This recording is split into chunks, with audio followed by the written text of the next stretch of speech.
Welcome to the Albert Clark Show, a transformative podcast where we embark on a profound journey through the key themes of life. Join us as we delve into the rich narratives woven into the works of acclaimed author Albert Lynn Clark, known for his compelling novels Lightning and Thunder, A Miracle Love Story, An Ancient Destiny, Escape from Earth. In each episode, we will explore essential life topics such as miracles, love, hope, loss, destiny, and transformation.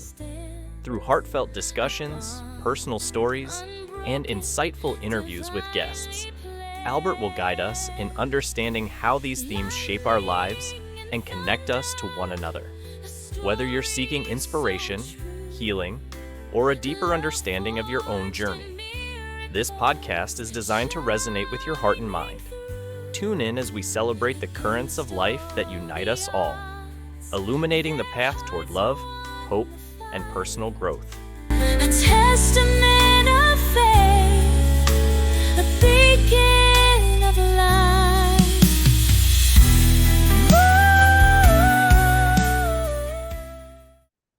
Hello, this is the Albert Clark Show.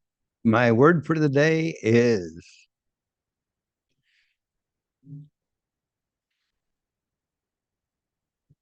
reformation. That's a big word. Most of my stories have been like love and grief, and anyway, so this is on reformation. So, or transformation. Transformation is a better word for this. Uh, I'll start off with transformation of little girls. They start out as little girls that sometimes are tomboys. Sometimes they play with dolls. Sometimes they play with baseballs or toy trucks. But then as they get older, they start looking like girls. And when they get into junior high, they go through a major transformation because they start using makeup and starting to look like older girls. And sometimes it's confusing for some of us guys. And my daughter, for instance, when she was 12 years old, the school teachers, when she moved to a new school in the sixth grade, thought she was a new teacher, but she was only 12 years old. And so they showed her to her classroom and took her to the teacher's desk and said, "This is your desk." And she said, "No, I sit out there." "Oh, you mean you're one of those teachers that teach in the round?" She says, "No, I'm a student. I'm in the sixth grade." Oh well. So anyway, she her transformation was a little early. And as she grew up, she grew more beautiful. And in some way, and I'll put this generally, and that girls do that. They transform themselves into something different. And guys and sometimes girls admire those girls that make that transformation really good because they look like young women. And then they have get married, and then they look different again. And then they have children, and they look different again. Some of them gain a lot of weight. Uh, my daughter-in-law has two kids, and at 50 years old, she still looks like she could be 25. But anyway, some women will put on 50 pounds during that pregnancy. She never did, but kids are healthy. So anyway, that was another transformation.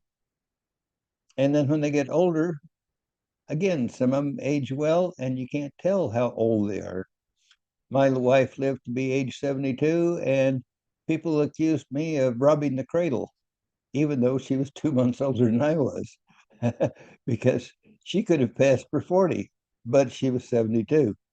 So anyway, girls go through several transformations in life.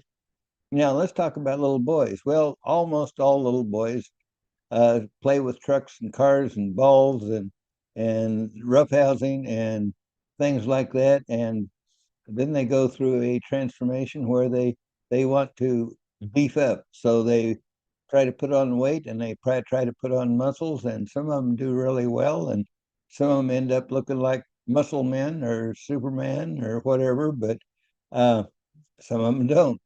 Some of them would rather sit around and read books and gain weight. Others stay about the same. Well, gee, you wouldn't believe it, but I'm 81 years old. I haven't changed a whole lot except for wrinkles and a few incidences here and there where I ran into something or it ran into me. Uh, I used to work with explosives, so there was a couple of times where I was a little too close. Anyway, I was in the military, by the way. So transformation. Well, everybody transformation goes into a transformation when they go to school. They start out as pretty dumb kids that don't know much of anything, and some learn really well in school, and they watch their game shows on television and know all the answers. Well, good for them. I'm never quite that good. I enjoy the game shows, but not like some of them do.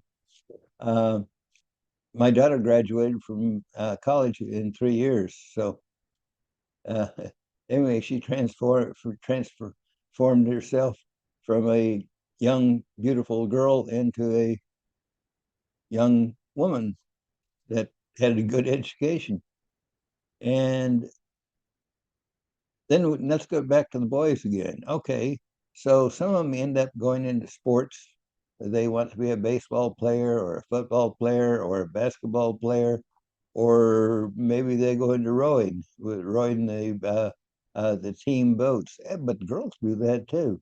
So it's not necessarily a real transformation. And then let's take a look at somebody that really has a transformation.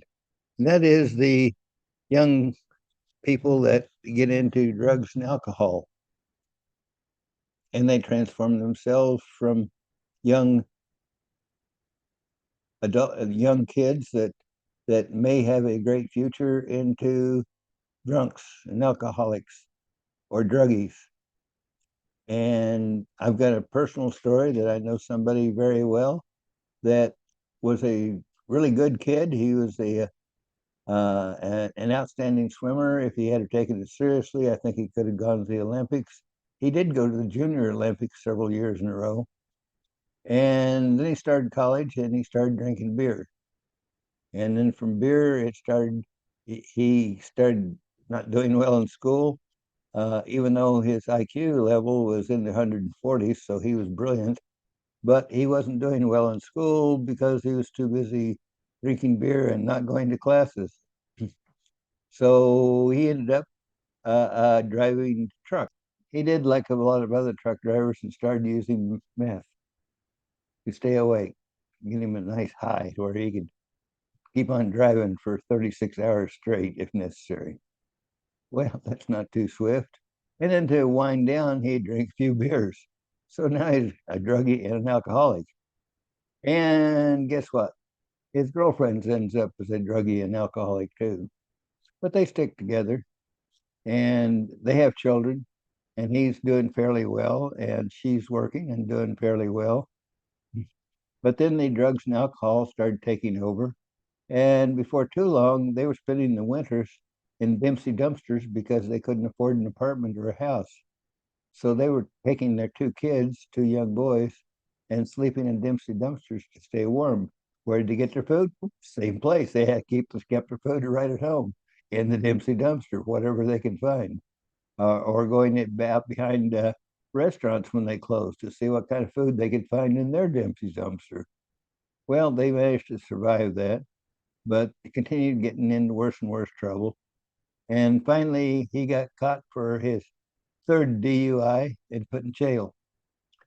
And meantime, she lost the kids and they went into foster homes. She got sober first because she wanted her kids back because she really loved her kids.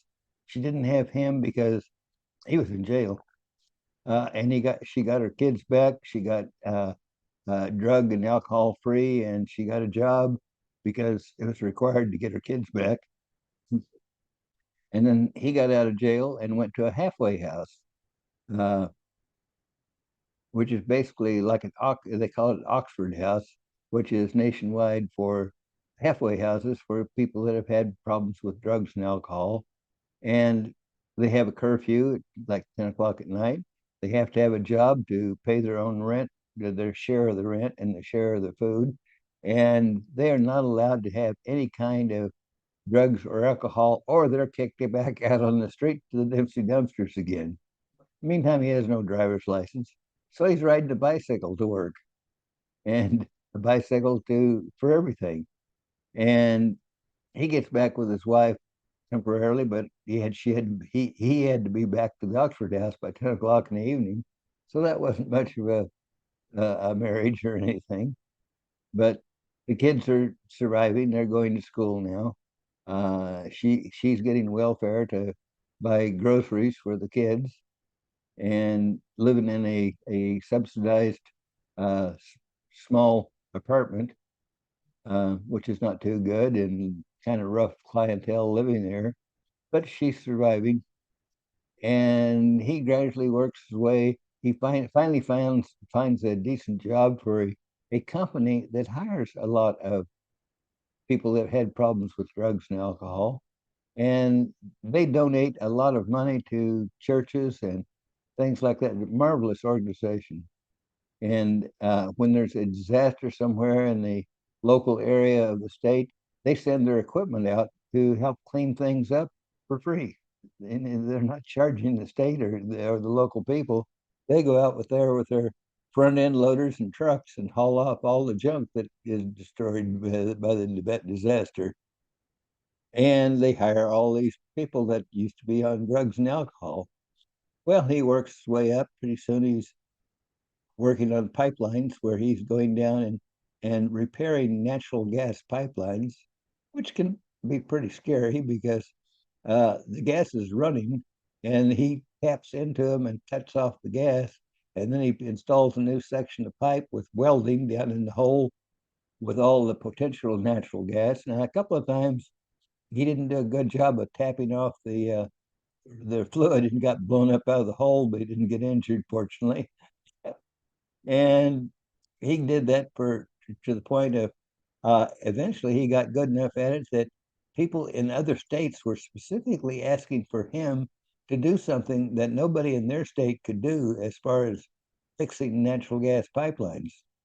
So he ended up going all the way down to Galveston, Texas to repair an underground main gas pipeline to the city down there. It's kind of scary. But anyway, he kept working at that, and they put him in charge as a foreman of the job, and he got his driver's license back, and they gave him a pickup to drive that was owned by the company, and he could drive it to and from work, and for all the jobs on his job site. And then went back and got his commercial driver's license, which allowed him to drive 18-wheelers again. But this time it's not over the road. And now he's driving a 32-wheeler. That's 75-foot long truck. And he hauls multi-million-dollar equipment. And he is the one that drives the equipment onto that huge long trailer and gets it tied down and then hauls it to another job site that might be in state, it might be in a nearby state, but he's not driving over the road per se. He's seldom gone more than one night.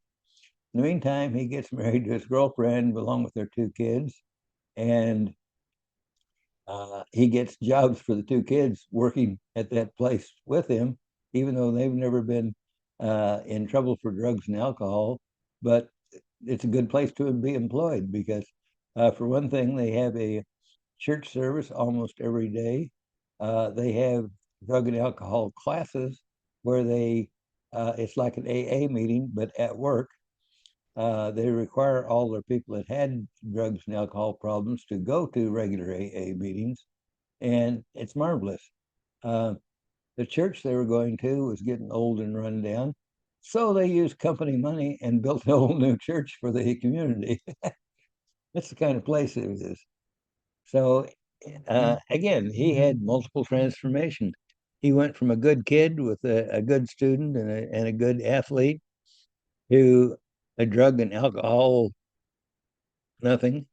Uh, and then gradually worked his way back, and now he owns his own house. He's putting one kid to school and to college, that is, who is now he'll be a senior next year in college. And he bought his wife, who used to be on drugs and alcohol, a brand new vehicle to drive because she'd been driving older used cars. And he's got what he considers the ultimate Jeep Wrangler.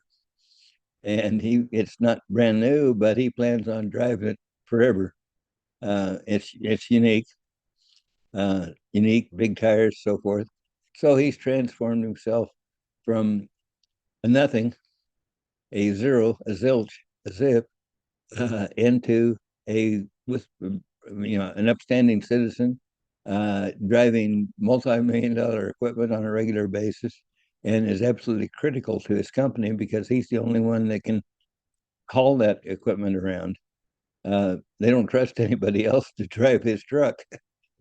So that 32 wheeler is his. If they don't have anything big to haul, he will go out and drive a bulldozer to build a new pond or whatever's needed, or build a new road. And he's a miraculous at that too. Uh, so even if he didn't drive trucks, he'd still be very essential to the company.